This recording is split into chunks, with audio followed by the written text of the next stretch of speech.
All right, this is the last section. I know you're saying hallelujah, this section of notes, and just some more definitions and a couple of formulas.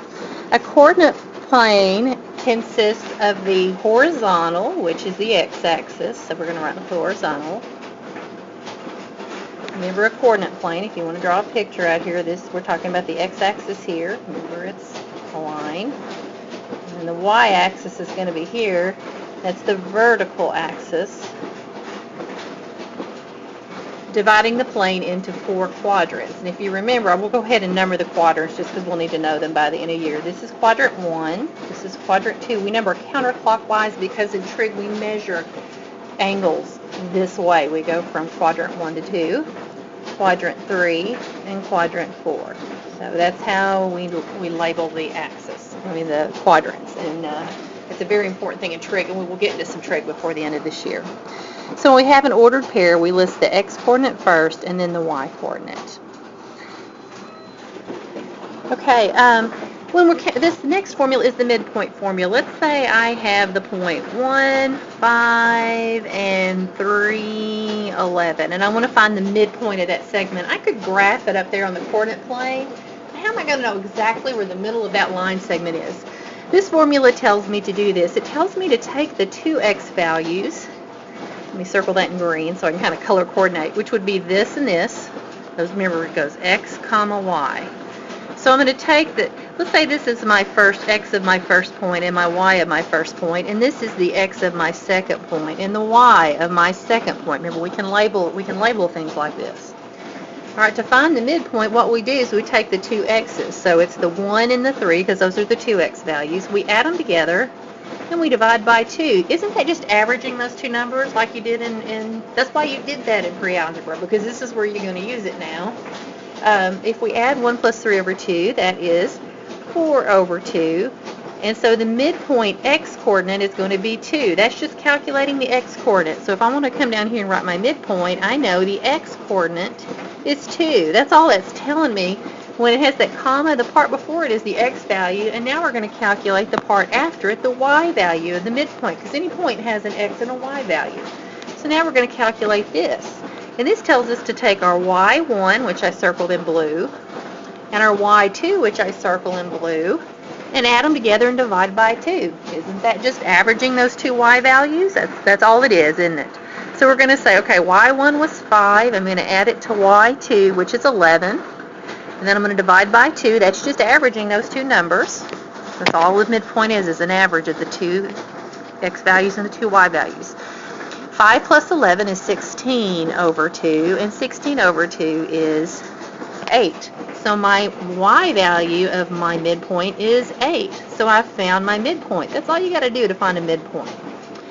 And you'll be using that this year. That shows up also on your SAT test, all kinds of places. Now on the bottom half of the page, we see two ideas that are really related. The distance formula and the Pythagorean theorem. Let's take those points I used, if I can remember them again. I think it was 1, 3, and 5, 11 or something like that. So I'll use those points even if they're not the right ones. But let's say we have 1, 3, and 5, 11, and we want to count. We want to know how long that line is between those 2 points, how long that line segment is, I should say. Well, there's a formula for that too, and here it is.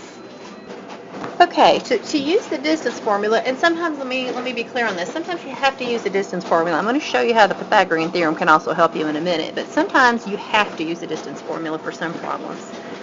If I want to calculate that distance, what I do, let's label my points. I'm going to label this, I'll label in green, okay? This will be x1 and y1. It's hard to tell what that is, but that's what it is. This is an x2 and a y2. And what the formula tells me to do is subtract my say x2 minus x1, or subtract my two x's is all it's telling you to do, and then square them. Then it tells you to use a different color for this. If you look at the formula, all it's telling you to do is subtract the two y. Say y2 minus y1, which is 11 minus 3. Subtract them and then square them. And you're going to use PEMDAS to reduce all that, and at the very end you're going to take the square root of it, and that's going to be your distance. Let's see what it is. Okay, 5 minus 1 is 4 squared. Even if I had said 1 minus 5 and gotten it out of order, it would have been 1 minus 5 is a negative 4, but when I square negative 4, I would get 16. Here I've got a positive 4. When I square it, it gets 16. So it doesn't matter which point you start with to do the subtraction, as long as you start with that same point on both the x and the y parts, okay? Okay, so now let's go. 11 minus 3 is 8 squared. So let's keep reducing this with PEMDAS. The next thing we're going to do is we always do our exponents before we would add. So that's going to be 16 plus 64, which is going to be, let's see, that would be 80. So our distance would be the square root of 80. And if you remember how to reduce that from algebra, pre-algebra or something, or algebra 1 maybe, I can't remember if we did in algebra 1, I look at that, I know 16 times 5 is 80. And the reason I picked that one is I knew 16 was a perfect square. That's 4 and 4, isn't it? So that's the same thing as saying, I could rewrite that as 16 times 5. I didn't even go use the prime factor tree all the way down because I didn't need to once I saw a perfect square in it. Well, the square root of 16 is 4, so I put it on the outside, and I've got this 5 left here. So the distance there is 4 square roots of 5. Okay, that's the same thing as square root of 80, it's just reduced. Okay, now, so that's one way I could do it. I could use that distance formula, and I'm okay with you putting that formula in your proof book, theorem book. Just go ahead and put that in there, and the Pythagorean theorem and the midpoint formula. It's fine for you to have those in there. Now, I really want to show you is that the distance formula and the Pythagorean formula are really the same thing. A lot of people like using the Pythagorean theorem better than they like the distance formula. They're not. It's not hard. It's just another way to do it. You're doing some of the work in your head with this way I'm fixing to show you. Now, we know that a right triangle can be, we can find the sides of it with Pythagorean theorem. So let's say we got 1, 3 is about here. I'll put that over here so we don't forget it. I'm going to put a dot there to represent that. And then 1, 2, 3, 4, 5, and 11. Let's say 5 and 11 is up here, and I'll put its coordinates in blue. Okay, now, if I want to find out the distance between the two of them, I'm going to make that line red. I want to know this distance. That's what I just found in the distance formula above. And if you notice, I'm using the same points. I'm going to show you that we're going to get the same answer either way. Now, all the distance formula was telling me to do was to take the x value at the green point and the x value at the blue point and subtract them. And here's why.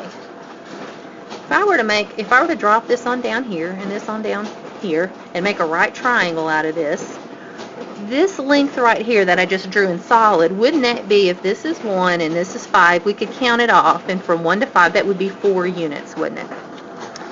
Okay, let's look at the y part of this. I'm just going to show you that we know some sides of this right triangle. Let's look at this side I just outlined in pink. This up here is like 11, isn't it? And this down here is, we said it was 3. Okay, so I got 11 at the top, y value, and 3 at the bottom. This length right here would be counting up from 3 to 11 then, and you could say 11 minus 3 is 8. So now what I have is I have a little right triangle I could solve. All I did was, instead of saying x2 minus x1 and writing it on paper and subtracting it, I just did that in my head. And then I got that length of 4. And up here I got the length of 8 by subtracting the y's in my head, or I could have counted them off on the grid if I'd had a graph or something. Alright, so if I want to know the distance between that green point and that blue point, isn't it just the hypotenuse of that right triangle? We can use the Pythagorean theorem instead of the distance formula, and sometimes people are more comfortable with the Pythagorean theorem, so they do that. That works as long as they don't give you a problem like the distance is 10 and the starting point is 1, 3, find the other point. Then you'd have to use the distance formula. But for just simple, how long is this segment, we can do this. So if I want to go find c squared is equal to 4 squared plus 8 squared. From that little right triangle, that's 16 plus 64. 16, that's what c squared is. C squared would be 80. And just like before, if we square root both sides, you see where the square root comes in on this distance formula now? We're using the Pythagorean theorem, but you can see where they're getting all this. C is the square root of 80, which is what we had before, and we realized that reduced to 80 was, it was 16 times 5. If I want to go work a little faster, which is 4 square roots of 5, I get the same answer. So sometimes people, instead of using the distance formula, will want to draw a right triangle out of it and find it with the Pythagorean theorem. The distance formula is just the Pythagorean theorem written a little bit different way is all it is. If you like to plug the stuff into spots and just use the formula, you can use the distance formula. If you want to draw this, you can, and you can do it either way. So you get to pick. It's hard to do the Pythagorean theorem, though, if you don't have a piece of graph paper and so you can kind of look at the thing. For most people, some people can do it in their head, but once they understand it, a lot of people can do the distance formula in their head because they see where it's coming from. You're just subtracting your x's and squaring them, subtracting your y's and squaring it. Add those two numbers together and square root it. That's, if you can kind of get to where you understand what a formula is telling you to do, you don't freak out so much about formulas, I think.